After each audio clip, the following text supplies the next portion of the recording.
une haine contre sa personne, je peux vous dire que je suis parmi de ceux qui ont fabriqué Jean-Marc. Lui qui ne savait pas porter la cravate ni la veste, je l'ai aidé à porter la cravate et à porter la veste. Donc, il reste un frère. Je n'ai pas besoin de revenir sur lui.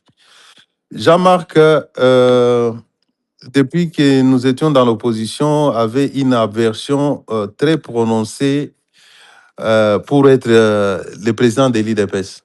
Et cela l'a plongé dans une haine viscérale contre la personne du président Tshisekedi et de toute sa famille. Il a donné son récit. Moi, je n'étais pas là. Il a cité des personnes qui étaient avec lui, Madame Vita et Kabouya. Je ne suis pas là. Mais ce que je sais, je l'avais dit, Jean-Marc Abound, nous l'avons chassé du parti pour l'immoralité publique. Il a fait tabasser des militaires, il les a séquestrés dans sa parcelle. Nous avons pris la décision de les radier du parti.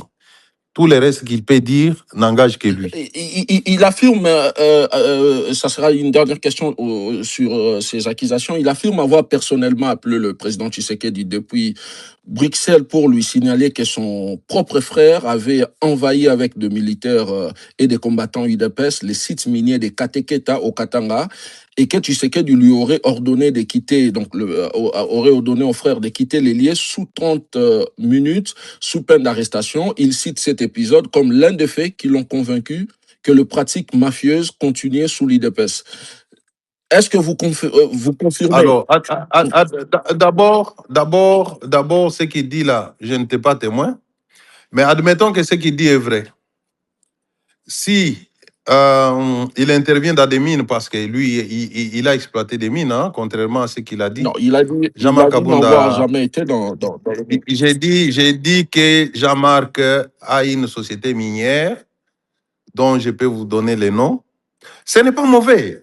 Lui-même l'a dit que si c'est légalement constitué, il a les droits, c'est un Congolais. Personne ne peut les lui interdire. Mais nier, c'est ce qui n'est pas bon. Moi, je suis avocat. Je traite des affaires des miniers. J'ai des clients miniers, j'ai des clients de tous les horizons. Je ne peux pas nier ça. Mais quand je fais des choses, on me pose des questions, je nie, c'est ce qui est mauvais. Alors, admettons que ce qu'il a dit est vrai et qu'il a appelé le président aurait donné ordre à son frère de quitter. Où est le problème? Puisque les chefs de l'État, les commandants suprêmes,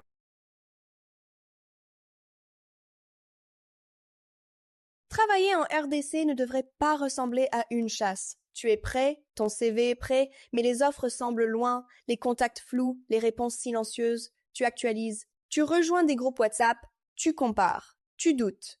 Tu essaies encore, puis tu perds du temps là où tu voulais trouver un avenir. Stop. Avec Jobinter, tu ne cours plus derrière une opportunité en République démocratique du Congo. Tu commences ta recherche au bon endroit. Où que tu sois, ouvre Jobinter et lance ta recherche gratuitement.